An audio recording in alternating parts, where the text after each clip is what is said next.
Halli Casser-Jayne Show, talk radio for fine minds, airs Wednesdays, 3 p.m. Eastern, and is always available for your listening pleasure at HalliCasser-Jayne.com.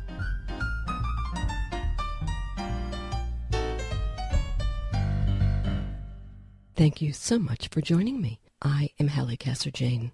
Today on the Halli Casser-Jayne Show, joining me at my table is Kim Goldman, author of Can't Forgive, her story of her 20-year battle with football legend and film star O.J. Simpson, the man she refers to as the killer, unconvicted for the brutal murders of her brother Ron Goldman and Nicole Simpson in the trial of the century. But before we begin, a brief message from our sponsors. You are listening to the Halli Casser-Jayne Show. The Halli Casser-Jayne Show is always available online at HalliCasser-Jayne.com and a host of venues, including Blog Talk Radio and iHeart Radio.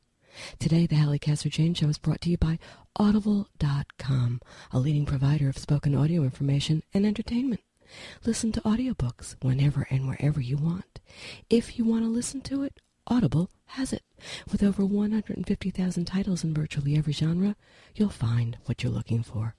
Get a free audiobook and 30-day trial today by signing up at www.audibletrial.com/The Halli Casser-Jayne Show. Is someone you love living with frequent pain? Are they spending more time just sitting in a chair or lying in bed or going to the ER more often? Other than taking them to the doctor, you may not know what else to do. Treasure Coast Hospice can help in more ways than you may realize. Even if you don't think your loved one is ready for hospice care, their experts can evaluate your loved one's condition and direct you to the right resources in our community. Call Treasure Coast Hospice to learn more or visit tchospice.org.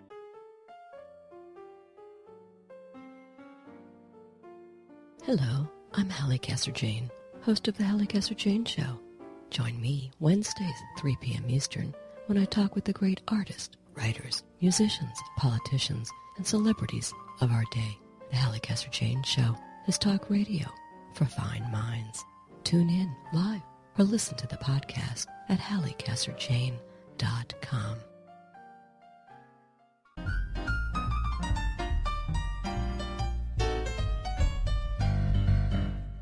Don't tell Kim Goldman she needs to find closure. Don't ask her to forgive and forget. When Kim Goldman was just 22 years old, her older brother, Ron Goldman, was brutally murdered by unconvicted football legend and film star O.J. Simpson. Ron and Kim were extremely close, and her devastation was compounded by the shocking not guilty verdict in what was to be called the trial of the century. Now, 20 years later, Kim Goldman shares what she calls her 20-year battle with O.J. Simpson in her book, Can't Forgive. At the time of her brother's brutal murder, Kim was no stranger to trauma. Her parents divorced when she was young, and she and Ron were raised by their father. When she was 14, she was almost blinded from severe battery acid burns on her face during an automobile accident, requiring 3 reconstructive surgeries. Does one trauma prepare one how to best handle another? Is there a time to put the past to bed? Counseled by friends, strangers, and even Oprah to find closure, Kim chose a different route. She chose to fight, and that fight would be the subject of tabloid fodder, now nearing a quarter of a century. That being said, ultimately, Kim Goldman's story is that of an ordinary person thrown into extraordinary circumstances at a very young age, a woman who had the courage, despite the discouragement of so many, to ignore the conventional wisdom and never give up her fight for justice. Closure? Who says? Let's talk. So, something, Kim, that I've wondered about, and that is if you still dream about Ron. And if you do, it seems that the only way you could see him is as the 25-year young man he was who was brutally murdered June 12, 1994. Did some way life stop back then? You know, it stalled, I would say. To answer your question about whether or not I still dream about him, you know, I don't know, honestly, anymore. I know that I've had some really vivid dreams in the past, but my sleep is all messed up, and, you know, I live a different life now, and I'm anxiety-ridden, and, you know, I don't really know, actually. I have a hard time remembering some of my dreams. I wish I could. I wish I could get them analyzed, because sometimes they're really chaotic. But my brother, his face doesn't normally come through in my dreams, but I think an essence of him perhaps does. Right. Does that make sense? Yeah, sure. I used to dream a lot about how I wanted to stop him from going to Nicole's, and I would run in front of him as he was walking down the sidewalk to her house, and I think some of that, it was just a little bit of survivor's guilt or feeling like I could have done something to stop him, but maybe because I've worked through some of those kinds of dreams don't come as much anymore. But yeah, I would say things have stalled. Girl interrupted, they say. Yeah, girl interrupted. For 20 years, this case has remained tabloid fodder. It's unbelievable. Everyone has an opinion, you know that, whether he did it or he didn't. But I want to talk to you about you and Ron. I want to talk to you that the two of you, as you tell in your wonderful book, Can't Forgive, how close you were and the reasons for the fact that you were so exceptionally close. So you didn't just lose a brother. You lost a best friend. And early on, things were hectic in your life. For all intent and purposes, you were abandoned by your mom. Yep. So talk to us about that. Yes. I think people are always surprised to hear, at siblings and how close we were, because I think they envision siblings to just beat each other up all the time, which we did. But my brother and I formed a really incredibly strong bond from the time we were little. I think born out of some trauma that we had in our life from our mother leaving us when we were very young. Back in the 70s, it was kind of unheard of that a father would gain full custody of his kids, but that's what happened when my mother walked out. My brother and I were about 3.5 and 6, and she left. And my dad stayed and did what he is supposed to do as a parent and put the work in and sacrificed what he was, wanting to and supposed to, and gain custody of my brother and I, like I said. And, Ron and I just always relied on each other because we knew we were each other's staple. We were each other's foundation. And even though my dad created this incredible home for us, we knew subconsciously that parents leave, that they leave you. And we just, I don't know if it was ever spoken. I don't remember. We just always were together, and we always looked out for each other. My brother was very much my protector, and it's not to say that my dad wasn't. My dad was amazing, but there was just something between Ron and I that just was amazing, and that's the best way that I can put it. We had a car accident later in my life, and my brother was the one that pulled me out of the car, and he was the one that was there for me when my heart was broken from a boy at school, and, would stick up for me on the playground if someone was pushing me around, and my brother was the one that let me tag behind him so that I wouldn't get left out. There was just a really close bond between the two of you, and I think that's an important element to this, because I think that, and we'll talk about this a little bit later on, that when people who are so cruel to victims, they're cruel. They missed a lot of it. And, and I went back and looked at a lot of the story just to refresh my mind before you and I talked, and we're going to talk about that too, some of the things I discovered. But it's amazing how hard people are on the victims, and they just didn't understand that closeness that the two of you had and intimated that it was made up, and that just totally is crazy. I want to talk a little bit about your mom, because I think it's going to come up a little bit later as we further this discussion. She kidnapped you. Your mommy kidnapped you. Yeah, again, going back, I kind of glossed over it a little bit, but the custody hearings, and, my brother and I went in and out of therapy, and I'll never forget Betty Noodleman. She was our therapist, and, I remember during that time when my dad and Sharon were going to court, I remember telling the therapist, Betty, that I wanted to stay with my dad, and my brother did too. As hard as it was, we knew inherently that we were better off with our father. And when, right before my dad gained sole custody for us, Sharon took us one day and kept us from a Friday to a Monday. My dad had no idea where we were, and she kept us hidden from him, and during that time continued to tell my brother and I that my dad didn't love us, that he didn't want us, that we were too much trouble. I mean, it was always bad-mouthing my dad. And I remember the scene of my dad banging down the door to save us, essentially, and it was very traumatic. Very traumatic to have a parent tell you that you're unloved as the same person that's treating you in such a horrible way, and then ultimately she disappeared. And so the irony is obviously there, but... Well, big abandonment issues, kiddo. Yeah. A theme of your life. I didn't really realize how much I was dealing with all those abandonment stuff until I was, my late 20s, early 30s. My dad had created such a home life for Ron and I that we always felt safe and protected and loved. I never really noticed any... Right. But you know what that is. Any holes. Yeah. And then when my brother died and Sharon came back into the picture, and it just kind of brought up a lot of that, and it didn't really come to me until later in my life how abandoned I felt. Right. And abandonment, it's odd. For anybody who's experienced it, it's not like everything else. It's a very different thing. And when a mother abandons, I also think that is far more bizarre, because there's no model for it in our culture. And I will argue with any therapist that tries to tell me I can be cured of it. There's really no way to fully ever heal, from that, because no matter how rational you are as an adult, there is still, and I write about it in the book too, that there's still a little girl in me that was like, how come she didn't pick me? Because, again, you don't expect that a parent would leave you. Right. They're just not supposed to do that. Exactly. It goes against the natural order of things. Absolutely. So, I get that. Yeah, totally. I want to go back to that car accident for a second, because there's an aspect of it that I find just amazing. There was a terrible car accident. You suffered battery burns. You're so stunning. You always have been from when you were that little girl in the trial, that young girl, that young woman. How old were you at the time of the trial? You were 22. And adorable. Yeah.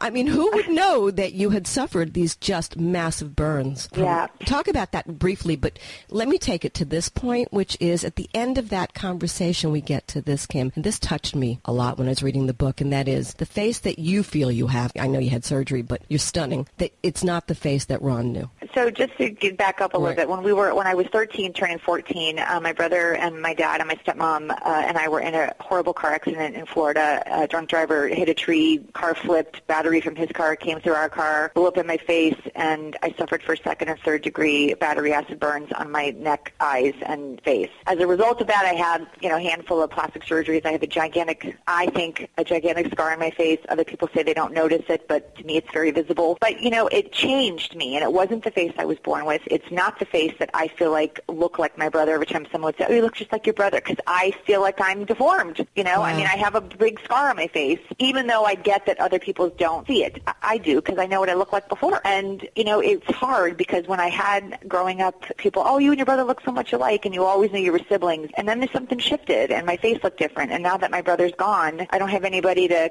say you look just like your brother.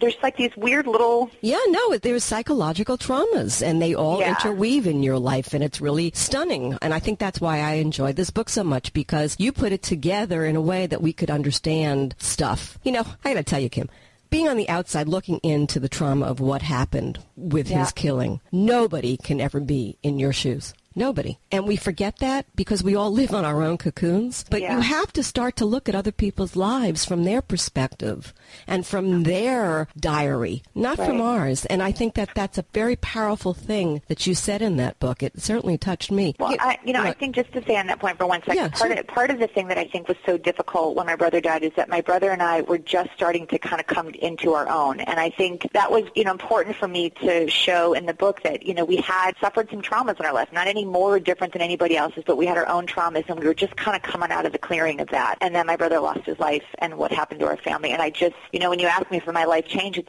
stalled. Like we just couldn't, get it going. We started feeling good about, Sharon leaving, and then we get into an accident, and we start feeling good about that, and then my brother dies. It's just like there was just we never had a good stride. And I feel cheated in a way from that. But. And understandably so. I think another aspect of it is the way that he went, the brutality of it, and I don't think anybody can take that in, and I'm sure you couldn't and probably still can't. But as much as the brutality was just hard to probably take in, he's here 1 minute and he's gone the next. And you had so much of your life, the power was taken away from you. Yeah. And here it is again. Yeah, and and the difference being here is that in the other situations that had happened and the other traumas that my brother and I experienced, we had each other to lean on. And when my brother died, I didn't have him. I didn't have him to protect me and keep me safe and to tell me it was going to be okay. And I had my dad, but I lost a big part of my dad. And so the relationship that my brother and I had and then I lost really was exacerbated at that point because I didn't have him anymore to fix it. Right. And to help me fix it. And we were each other's go-to in that regard. And that I never really understood. I understood it, but it's like it really, now as a grown woman, I'm realizing the loss of a sibling and I don't have those relationships to carry into my adulthood. And, with my father getting a little older, I get a little more nervous about being alone. And, it's hard. It's grief. This is why I argue with people about the concept of closure, because it just doesn't exist. I stay with this my whole life. We're going to talk about that later. So let's not get into that too much, except for me to say this to you. If life is a maze and we all have to wend our way through the maze of our existence, this is what I was thinking when I was reading your book, that, when you're in a maze, you go down one place and you keep going, you think you're going to get to the end to where the goal is, and then you hit a roadblock. And I don't care what you do, you cannot get past that. You have to go back, go around, circle, blah, blah, blah. That's your life. That's Kim's life. Yes? Yeah. That's a perfect analogy for it. It's a crazy thing. Something else struck me in being able to take the time and finally think this through, which I never have time in my own life until a story comes up and I got to read it for the show. And I was possessed with this when it was happening, like everybody else. Your life and your brother's life got caught up in the life and the death and the victimization of Nicole Simpson. Uh-huh. We tend to forget that this was a crime of passion, because it was. It was definitely that. I mean, it was a sick guy, right? And the Goldman family, not just Ron being a victim of the judicial system that in the criminal trial failed to serve, and a relentless press victimized you as well. I mean, you guys, you have been victimized, baby, from every angle that I could possibly think of. I'm going back and I'm reading this and I'm going, what in the heck? I mean, I have to tell you this. Better people than you would have taken to the bed with Oreo cookies, and that's where they'd spend the rest of their life. So, you know, it's funny. I always said that I wish I would have had advice, because I think that sometimes it would have helped. But I faced everything head on. Like sometimes, and this is a horrible thing to say, but a part of me wishes that I just would have checked out sometimes. If I just wish I would have, turned to gambling or turned to something that I shouldn't have been doing, just so I could. I'm not that girl, and that's not part of my makeup. But I really just no antidepressants, no anxiety pills. Like I just sat in it and I dealt with it and I faced it, and it's still hard. It's still hard to be in it, to be the recipient of it, to bear witness to it happening to other families. I still get people that email me and try to convince me that the killer isn't the killer, and why I should be looking at a different person as the guilty person. I mean, I still get it. People still have very negative comments to say. In the same breath, I still get amazing support and love from people. But we were like the dumping ground for a lot of hate and judgment and criticism. And I think I even stated in the book, I think some of that just stemmed from being ill-informed. And people still don't understand what happened in the case, and they still think that my brother and Nicole were having an affair, and that's why he died. And I still get people that tell me my brother deserved to be killed because he was sleeping with somebody else's wife. People still don't get it. And there's really not a lot I can do except just take it on the chin. So where does the strength come from? My dad, my friends, myself, my brother, my son, and some days I just choose not to. Some days I just choose to be cranky and pissy and antisocial and don't want to deal and don't want to respond to people's emails, and sometimes I create alter egos and respond to those nasty comments and let people have it.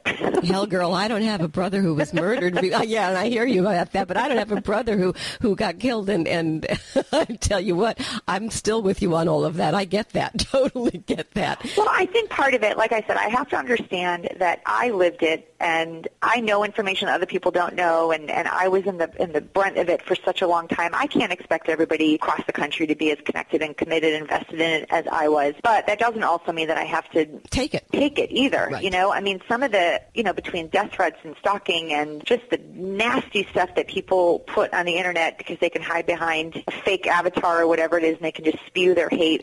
They don't realize that it's damaging and it's hurtful, and even on my best days, it still stings. Yeah, no, I get that, but we live in a crazy world. I mean, there's no question about it. People are nuts. You never say the name O.J. Simpson. To you, he's the killer, quote unquote. Yeah. Talk about that decision not to refer to him by name. And in the same vein, although your mom abandoned her parenting responsibilities of you guys, most of your childhood you called her mom. It was only later that you elected to call her by her given name, Sharon. What's in a name? Well, with Sharon, actually, it was earlier than, it was right around when I was about 7, that when I knew she kind of wasn't coming back for us, that my brother and I just asked our dad if it would be okay if we called her called her Sharon, because we didn't feel like she was much of a mom to us. So that was pretty early. Great. She was gone my whole life, so she's just Sharon, because I don't think she earned the right to be called mom. She didn't. Right. She birthed me. That's pretty much it. Right. So when it comes to the killer, I think Dominic Dunn, who most people know Dominic from a writer for Vanity Fair, but his daughter was also killed. She was one of the actresses in Poltergeist, and Dominic was a big victims' rights advocate, and we became very close during the trial. And Dominic and I were sitting around one day, and something came up about the killer, and Dominic called him a killer, and we just said that's what he is. That's what he is. I mean, and just from then on, that's what he became. And I was frustrated with him, the killer, being referred to by his first name all the time, and people were so casual and so friendly, and they high-five him, and even news anchors, when they would talk about the story, they would just talk about OJ. They weren't talking about his full name. It was too familiar, and it was too friendly, and it was too comfortable, and I didn't think that he deserved that level of intimacy. He's a killer, and that's That's who he is. I can say his name. People think that I never say it right. it's a choice. I mean, I certainly can say it, but I just opt not to. I hear you. The trial of the century, another name. You're not too thrilled with that either. I don't blame you, because that just kind of,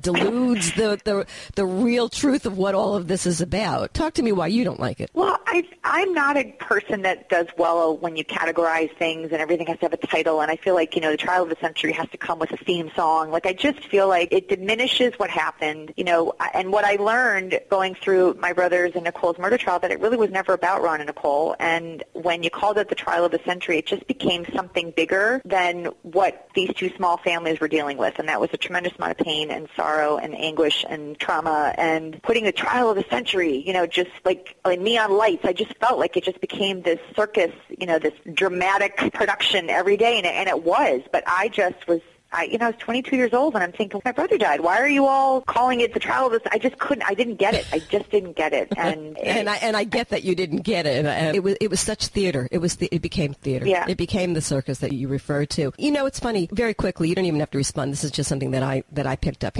You say the name Judge Ito or Marcia Clark or Chris Darden or Tom Lang or Mark Furman, Phil Vanatter. My heart starts to beat. Does yours still? Absolutely. I mean, it really, really puts me, and not that I need anything to put me back in those moments, but framed a big, huge part of my young adulthood, and I think our country. Like, it really is like a marker place for people. Everybody knows those names. Short of up-and-coming kids, that were like 4 or 5 at the time, who actually still write me and say, I don't really remember much, but my parents used to watch the trial, and I'm studying about this now in my law class, or whatever it might be. But people, Cato Kaeland, they remember Cochran. I mean, everyone, it doesn't fit, you must have, I mean, everybody knows. Catchphrase. Bruno Mali's shoes, they know what the glove, like there's certain catchphrases, and it has become such a part of our lexicon. Vernacular now that some of those phrases are even used as verbs. And that trips me out. Like, you watch, and you alluded to it before, that it's everywhere. I mean, it's still on the nightly, talk shows. You still hear comments. You still hear it in movies. My son, who's 11, now picks up on it in movies, whereas before he didn't always catch the references. But now he hears it. Even in new movies it's referenced, new television shows it's referenced. And it should be 20 years later. It's crazy. It's crazy. Culture. And you know what it is? It was the beginning of TMZ. Was the beginning of, I know Harvey Levin, who was founder. Well, I don't mean that literally, reporter, but I mean figuratively. Yeah. I don't mean it literally. It was the onset of cable news and the 24-hour news cycle, and that started it for sure. I've had Gil Garcetti on the show. I'm a big fan of his photography. He's unbelievable. He's a cool guy. But he shuts down. He's friend. Yep. I'm not talking about it, Halli. I don't care how much I love you. We're not going down that road. But in this particular aspect, I had him on the show a couple of times, and one of the times we did a show on the death penalty, because, he's a big proponent to end the death penalty. And I wondered where you are on that. Definitely a proponent of the death penalty. However, only if we use it. I don't support putting people on death row and leaving them there for 25 years and wasting all of our taxpayer dollars to keep someone alive on death row. I think that is a complete waste, and I don't think it's a deterrent the way that it was set up to be when you give someone, the death penalty and you're going to execute them, but then you let them sit for 25 years. I don't get it. I was a psych major. I went to school for psychology. I was of the mindset that everybody needed a chance to be rehabilitated, and everybody just needs a second chance. Well, I'll tell you, the second my brother died, I did not afford that to anybody anymore when it comes to this kind of a crime. I don't think that if you commit a heinous crime and are found guilty that you need to be wasting any more of our time and effort, and I just don't have any sympathy for it. And I know that makes me sound cold and callous, but no, it's how you feel. But I understand. Listen, it's a very hot topic. It's widely. I get it. I just don't have to. And I think that's where when I think about my brother's case, I'm very logical. I'm very realistic when it comes to most things. I can think it through. My father and I are polar opposites on so many points of view, but when it comes to my brother's case, I reserve the right to be illogical and emotional and irrational and inconsistent with some of my views as it relates to other cases, and I'm just going to stick to that. I get that thoroughly and totally. God bless. I mean, go for it, girl. That's my prerogative. Yeah, I think you earned that prerogative, by the way, the hard way. On the same score of hot-button issues, this was a race case. It didn't start out as a race case, but it wound up being a race case. And he was let off a lot of people think, race. And here we are today, Ferguson, Trayvon Martin. Where are you on that? You've been called a race, what? Racist. Thank you. I've been called a lot of things. I never understood. Here again, going back to putting myself in terms of my age.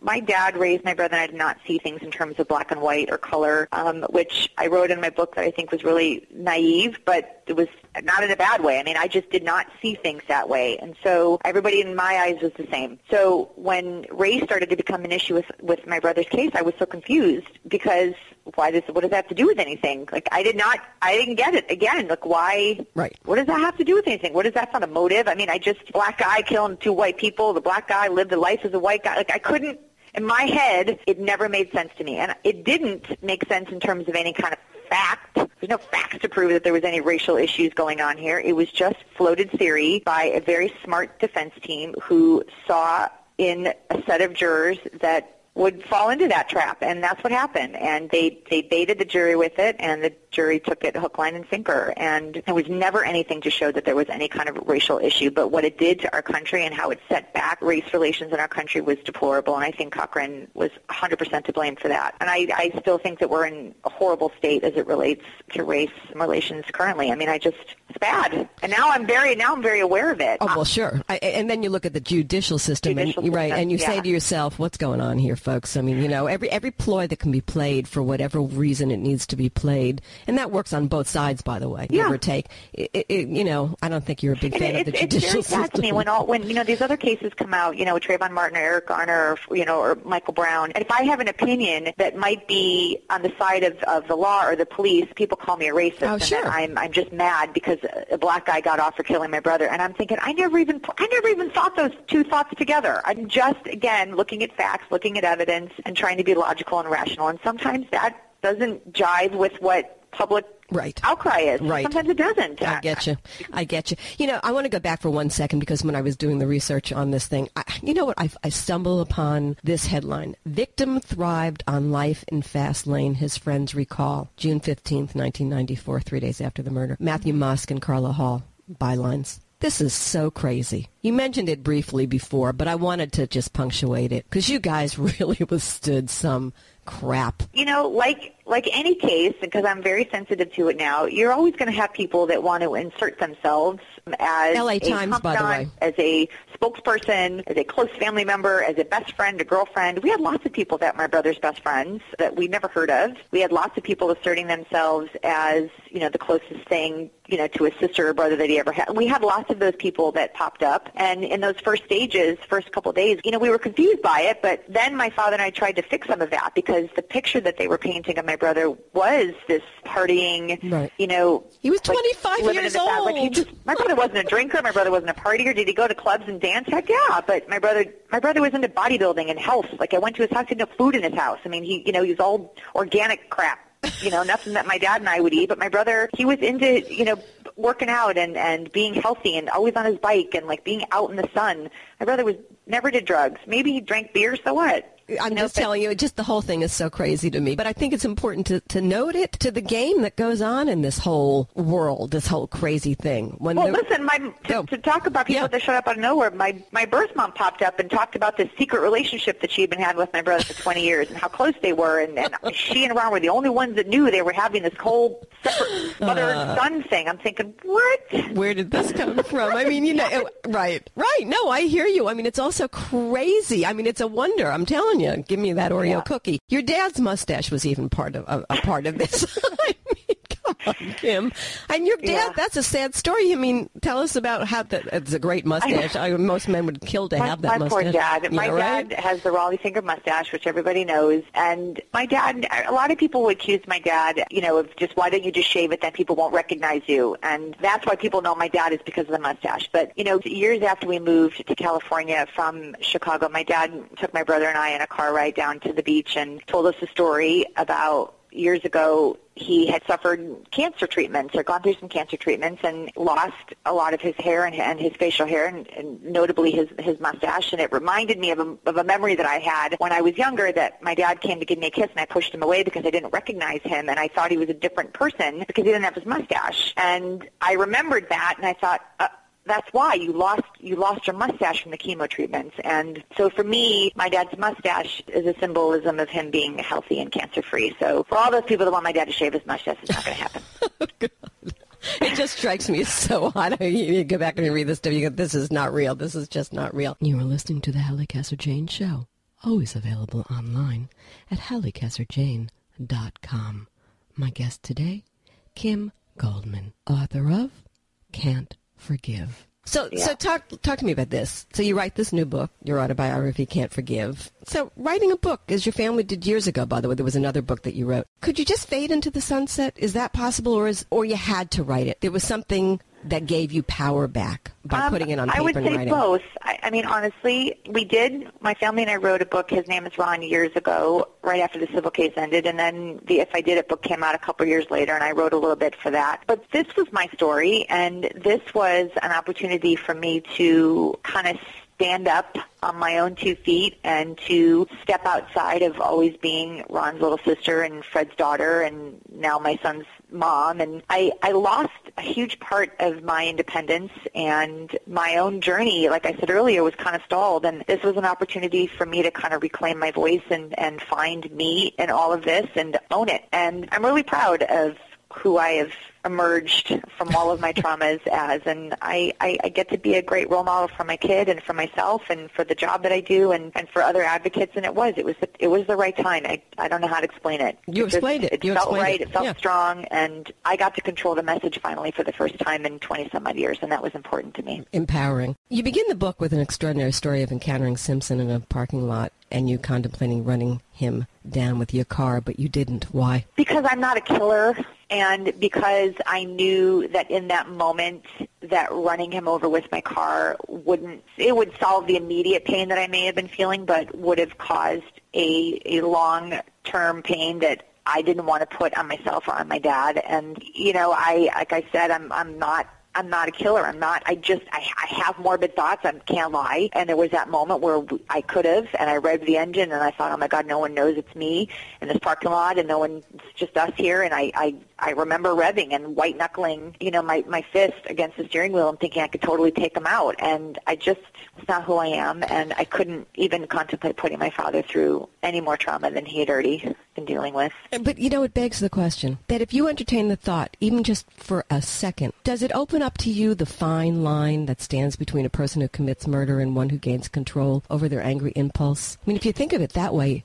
you weren't going to do it. Wow. I mean, definitely. They're definitely, but I think that fine line shows up everywhere in our life. The fine line between, do I need to have one more beer before I get in my car? The fine line between, is this the right person for me to be making a commitment to versus being a toxic relationship? I mean, I think we always have to question where we are when it comes to making big decisions. And yes, in that particular moment, was there a fine line between me having rage and emotion and morbidity in my brain, between that and acting on it? Yeah, but again, I don't have the propensity to commit crime, to harm anybody. I joked about it in the book, but the only insect I'll squish is an ant. Other than that, I shoo flies out of my house. I scoot spiders to the ledge so that they can go run free. I just am not that girl. And so it may be a fine line, but I didn't waver for too long. I mean, it was like a fleeting moment, and then like everything else in my life, I think of the big picture. I know what I need to do. I know I'm responsible. I know I'm a smart cookie, and I don't linger too long. Well, it's interesting to me just because I've been around, I've interviewed killers along the way. They're bizarre. I mean, they are bizarre, and we're going to talk about that kind of thing in a second. But you know what? It's hard to understand where they go. And for a second, you made me stop and think to myself, there is that line. Anybody could cross it. But here's the difference between the killer in this situation, and I can't speak for all of them, though. This was premeditated. He didn't just go there and get pissed and then, find the nearest weapon and kill her in a moment of rage. It was intentional. So there wasn't a fine line for him. It was like that is part of his makeup. He was a violent human being long before he walked onto the steps of Bundy that night. Yeah, that's fair. So, I can't speak for the woman that in the heat of the moment when her husband, she walks in and her husband is cheating on when someone snaps. Absolutely. That's a totally different scenario than a premeditated killing. He didn't just shoot Nicole. He stabbed her to death. He stabbed my brother. That was ongoing. It was like there was a crime of passion, like you said, and that's not in the heat of the moment. Right. Clear. But I think that it's good to go down that road. It just opens up. I'm in this conversation. I'm all about wanting people to see it from the other side for once. Mm-hmm. I don't think that's been properly done. In all the interviews I've ever heard of you talk, I think people failed to get your perspective in a true and honest way. And I think that's a mistake. I think it's a huge mistake because you are the victim of this. Ron's dead. He was the victim, but you're here. And when a victim is a survivor, and we're going to talk about survivor guilt in a minute, I think that is so important to bring that out to the world to understand. Yeah.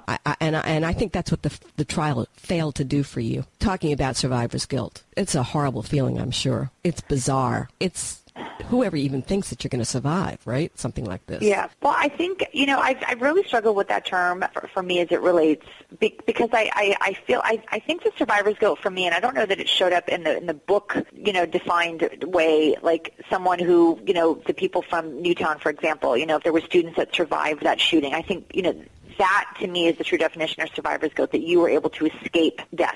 I think for me here, the survivor's guilt, the way I interpret it for me is that I felt for a very long time tremendous guilt for living my life. Yeah, that's the kind I'm talking about, yeah.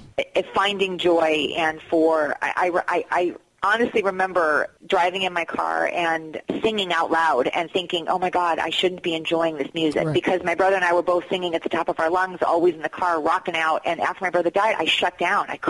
Nothing was happening. And then I remember the day that I started singing in the car and thinking, oh my, what does this mean if I'm singing now? Does that mean I'm enjoying my life? And I shouldn't be enjoying my life because I have trauma and I have tragedy and I shouldn't be feeling good things. And that was where it got very confusing for me. When I surpassed my brother's age, that was really hard for me because I was now older than him and finding successes in my life that my brother wasn't able to realize on his own. That was really hard for me. Having a family, getting married, getting divorced, birthing a child, like all of those things. He never would have, yeah. He was never, and it does come with guilt and not, it's hard to define it because it's not like I don't think I'm deserving of it. It's just I'm living a life that my brother never get to have, and I feel regret. I feel resentment. It doesn't diminish the joy I feel around it, but it's bittersweet. Right, it's bittersweet. But the other side to that could be I live it for myself and I live it for him. And every success for me is a success for him. Yeah, because the truth is I could have given up. I mean, the times that I had contemplated suicide. Right. I mean, I just was like, I can't live this life. I was exhausted, mentally and physically, and I dropped a ton of weight, and I wasn't sleeping, and I left my job, I left my boyfriend, I left my house, You're and traumatized. I was in front of the camera, and I was 22, and I was exhausted, and I just didn't want to deal anymore. And I definitely had moments where I thought I could just drive right into this wall here, and that would be easy, or driving over the cliff, and that'd make it. I had those moments, and I'm obviously very grateful and thankful that I didn't. And I know better, but and so you live it for yourself, and you can also live it for him in a way. I'm watching that clock, and I have so much to get to. So you went back to court. No, what? Sorry, I'm loving every. No. Are you kidding? I'm loving. Not only am I loving this, I feel like I'm talking to an old friend. You're really you're charming. You went back to court in the civil trial, and you won the judgment against Simpson for wrongful death. You guys ever get any money out of that, or did he bury it all? We received less than 1%. That judgment is now well over $40 million with interest, and we've recovered less than 1% of it. So yes, he was able to hide all of his assets, and he is highly protected from certain laws down in Florida, right, which is a very debtor-friendly state. His pensions are all protected, and now that he's in jail, he's not really earning much. Right. And then let me take it out a little. And then there was his book, which you also cleverly went after, and whatever proceeds would be yours. But let me ask you this. Justin and Sydney, his kids, who are grown now, but nevertheless, they're victims too. How do you feel about that when you grab a little bit of that to stop Simpson? Well, for a very long time, my dad and I were incredibly sensitive to Justin and Sydney because they were collateral damage, of course. And, I couldn't ever have imagined what their life would be like with their mother gone and their killer. Yeah, their dad is. I couldn't even put myself in their situation. And my father and I were always very sensitive with the decisions that we made and the avenues we chose not to go down to pursue the judgment because we didn't want to negatively impact his then kids. As we got a little older and learned a little bit more about how the judgment process works and collections and hiding assets, and when the book came about, we learned that Justin and Sydney were beneficiaries to numerous companies, shell companies, that were established to hide assets from us. And the book, namely, Justin and Sydney were shareholders in that book, in the profits from those books, and they signed off on the book being published, and it was a big family meeting. Everyone knew what was going on. Everyone knew what the book was going to be about, and the kids signed off on it, and they were quarter owners of a company that stood to make millions off of that book. So once we learned that, it shifted a little bit of my attention. Not that I want to bring harm to them, but I need to look out for me. I need to look out for my dad and our legacy and our family and do what's right for us. And I don't want to cause harm to them, but I didn't write the book. Right. So if anyone's going to be pissed at causing harm to them, it's their father. Okay. He finally lands in jail. Mm-hmm. Okay. Sentenced, 33 years for robbery and kidnapping, eligible for parole after serving 9 years. Some argue that he wouldn't have gotten a jail sentence like that if it weren't for the trial. And does that matter to you or anybody? Nope. Yep. I had to ask it, though. I did. I don't care one bit. And, again, that's where I get to reserve the right to be illogical. I don't care. No. Here's the deal. At the end of the day, the judge, didn't do anything outside of her authority as a judge. Did she give him the maximum sentence? Yes. Sure. Yeah. But she didn't do more than what she was allowed to give him. So, if you don't commit 13 counts of crime, then you don't suffer 13 counts of punishment. Right. So, you character that you are, you send him a note, you send him a card when he goes to prison. Oh, yeah. It's funny. I wrote about it. I didn't think that was I did. When the killer went, one of the things that always was hard for my dad and I is we never got to speak our piece. For the criminal case, we never got to have a victim's impact statement. The civil case, we both walked out the same doors as he did. He felt undone. And when he was sentenced and sent off to Lovelock Prison in Las Vegas. What a name, by the way. I did. Yeah. I went to yes. I said the name Lovelock Prison. Oh, Lovelock. Yeah. Sorry. Funny. I did. I purchased a card that was congratulations on your new home, and I signed it, welcome to your new digs, love the Goldman family. Or I don't think I said love, I just signed it the Goldman family. It's so funny. Yeah. You also wanted to have a conversation with him. I did. Yeah, I don't know. I don't know that I fully contemplated how that was going to play out should I have been given the opportunity to speak to him. But I had this crazy idea that I wanted to see him behind bars. I wanted to see him in shackles and behind glass and being ushered through doors with bailiffs attached to him. It was important for me to have a visual of him kind of being diminished in size because he had taken up so much space in my life and in my brain, and I needed to make him smaller so that I could make him a little bit more manageable in my life. And seeing him in that place, I think, would have helped me do that. What would you have said to him? Opportunity, but what would you have said? It wasn't about talking, honestly. It was about seeing. I don't know that I had that worked out because it wasn't about that for me, because nothing I was going to say would ever penetrate him. I mean, he's a narcissist, and he hates me, and there's nothing, what am I going to get mad that he killed? I mean, there's really nothing I could say that I hadn't said in a headline or in a newscast somewhere over the last, 18 years, whatever it was. It was for me. It wasn't for him. It was me being able to be the one to walk away and leave him behind, because I had always watched the back of his head every time he left a room, and he got to walk away a free person. I wanted to be the one to get to walk away a free person, and that was really powerful for me. He left my brother for dead. My brother was found with his eyes open, which means that he watched his killer walk away, and I've never been able to shake that image from my brain, and I wanted to be the one to walk away. You amaze me. I want to talk to you about this. You also spoke to his attorney, Yale Galanter. Is that I never knew. Galanter. And he attempted to set some compromising terms if you were going to get to see Simpson in jail. You want to talk just a quick about that? Yeah, he very quickly he wanted me to sign a confidentiality agreement that if I were to get myself inside the prison, that I would have to deny that we ever met. I could never speak of it. I could never talk about it to anybody. And if I were to ever tell anybody that I went, that he would file charges against me. And that, so I wasn't willing to. He has to be something else, this attorney. He's not getting paid, right? Well, in hindsight, I think that he, looking back at our conversation, and again, I wrote about it. I mean, he said, I can't protect you in there. He's not a nice guy. If he tells you, he said when, he didn't say if. He said when he tells you that he killed Ron and Nicole, then you're going to go out and you're going to tell 2020 and you're going to tell Oprah, and I can't do anything about that. And I think that's was his concern. No, I understand that. I question his. I question if you're not getting paid and he's not court appointed, right? Why he was still his attorney of record at that point. Right, I understand that. Why is he standing up for O.J. Simpson? That's all. He's not a court appointed attorney. He is. Well, listen. I don't trust Yale Galanter, and I think that he was looking for his own angle, and right. I think he was worried of what his client would say to me. Oh yeah, no, but I'm not talking about it in terms of that. I'm talking about it the big picture. Who is defending O.J. Simpson? Why? That's my point. Why? Because there's something for it. There's like you say that you see people walk on the street. There's always somebody for somebody. Everybody deserves to have an attorney, and the killer walks with a certain ilk.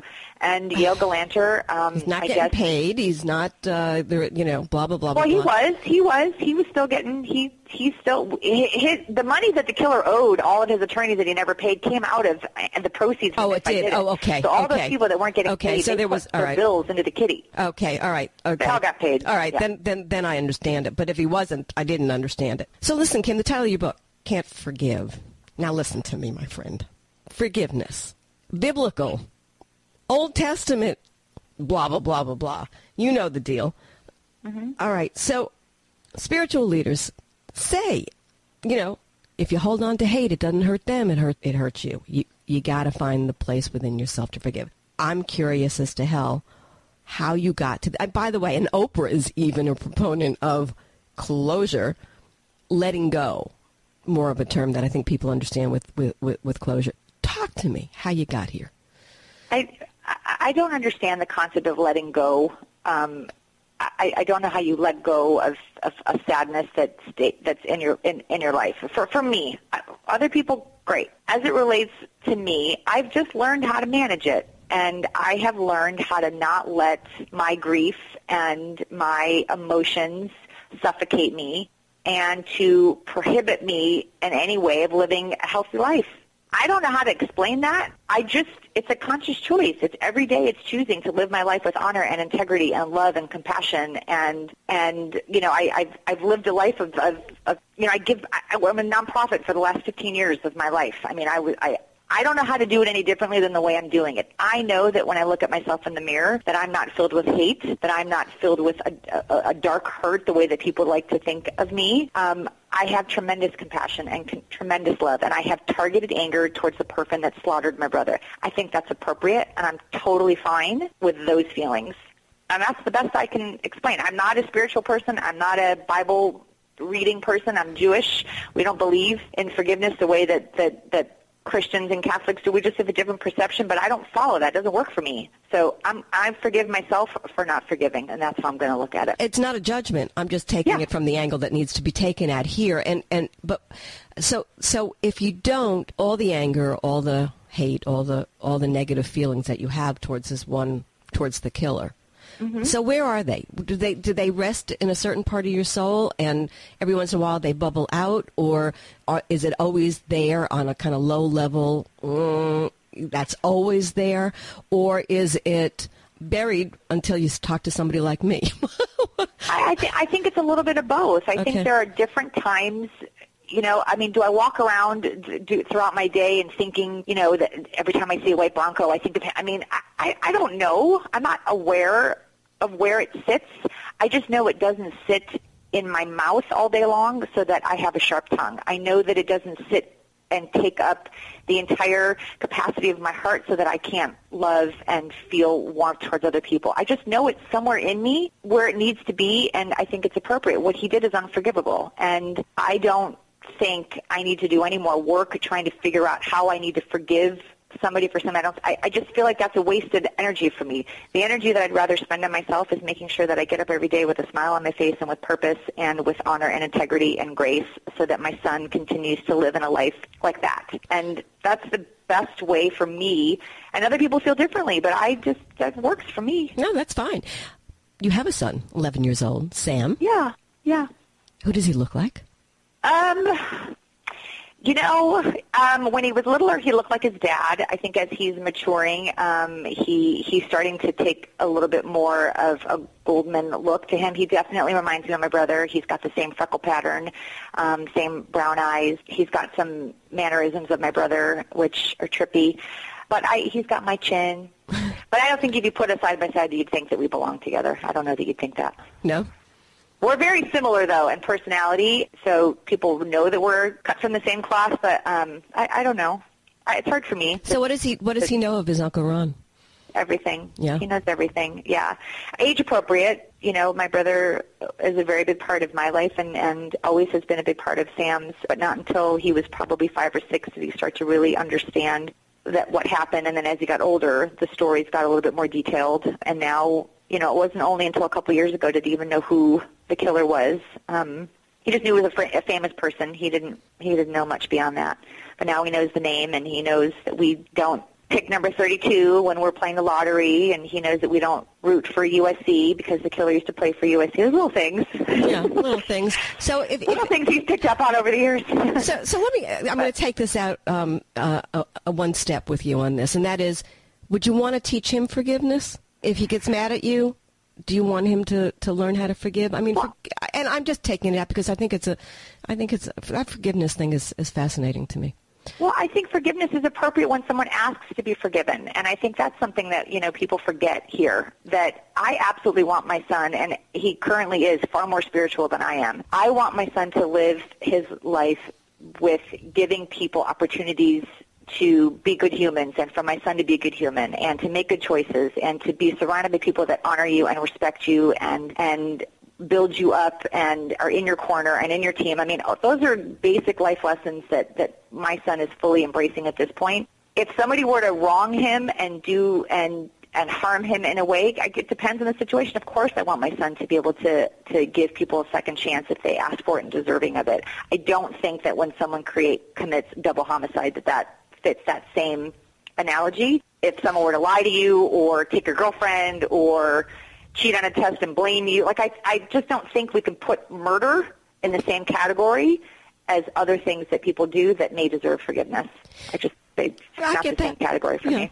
20 years. That's unbelievable. Where did the time go, right? Oh, my God. Yeah. You've been living this for 20 years. You've been fighting for Ron's legacy, and that's what this really is about.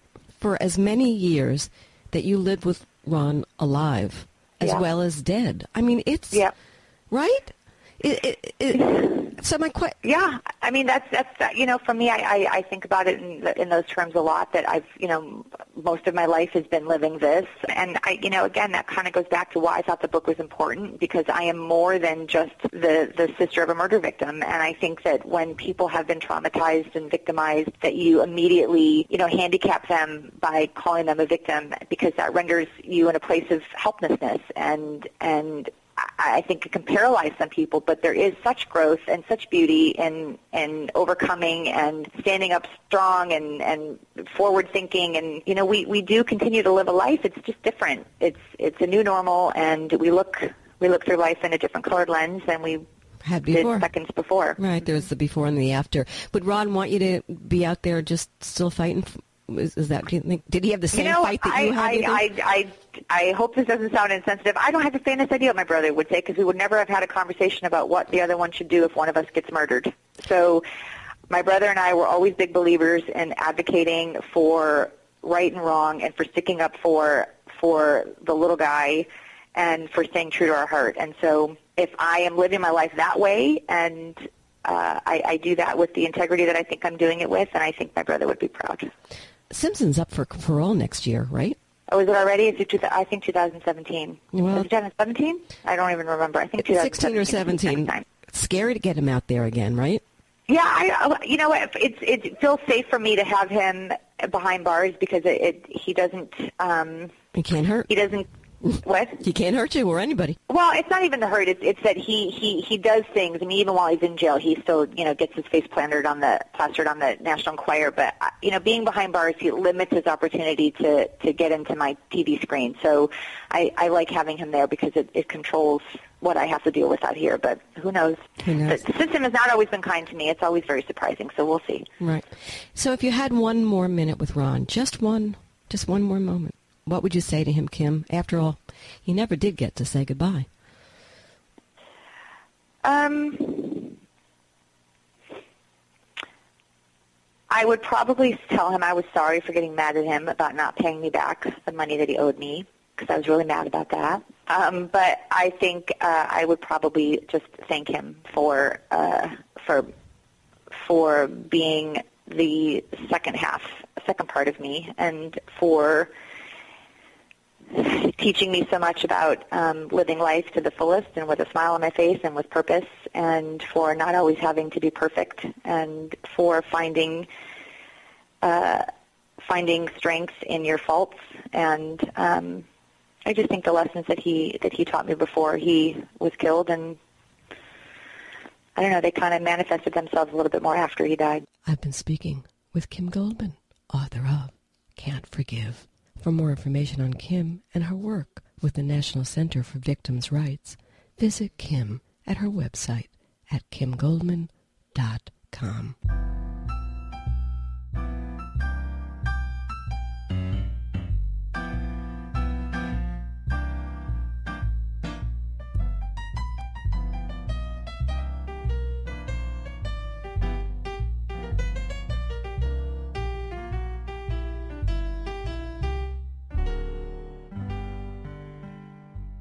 Before I go, I want to remind everyone that podcasts of current and past shows are always available to listen to free on iTunes under The Halli Casser-Jayne Show. The Halli Casser-Jayne Show is also available for download via Spreaker.com, Stitcher.com, BlogTalkRadio.com, and a host of other venues. Google The Halli Casser-Jayne Show, and you will find us. Of course, podcasts of our shows, both past and present, are always posted for your listening pleasure at HalliCasser-Jayne.com, which I hope you'll visit often for the latest information on our upcoming segments. Oh, and while you're at HalliCasser-Jayne.com, don't forget to visit my blog to read my latest musings. I'll be back next week, same time, 3 p.m. Eastern, for another edition of the Halli Casser-Jayne Show, Talk Radio for Fine Minds, brought to you by Audible.com. Get a free audiobook download at www.audibletrial.com/The Halli Casser-Jayne Show. Audible.com features over 100,000 titles to choose from for your iPhone, Android, Kindle, or MP3 player. Stay in touch, won't you? Remember, that's HalliCasser-Jayne.com. Discover us on Facebook at Halli Casser-Jayne and on Twitter at HalliCJ. I love to hear from you. So, till we meet again, this is Halli Casser-Jayne. It's a wrap.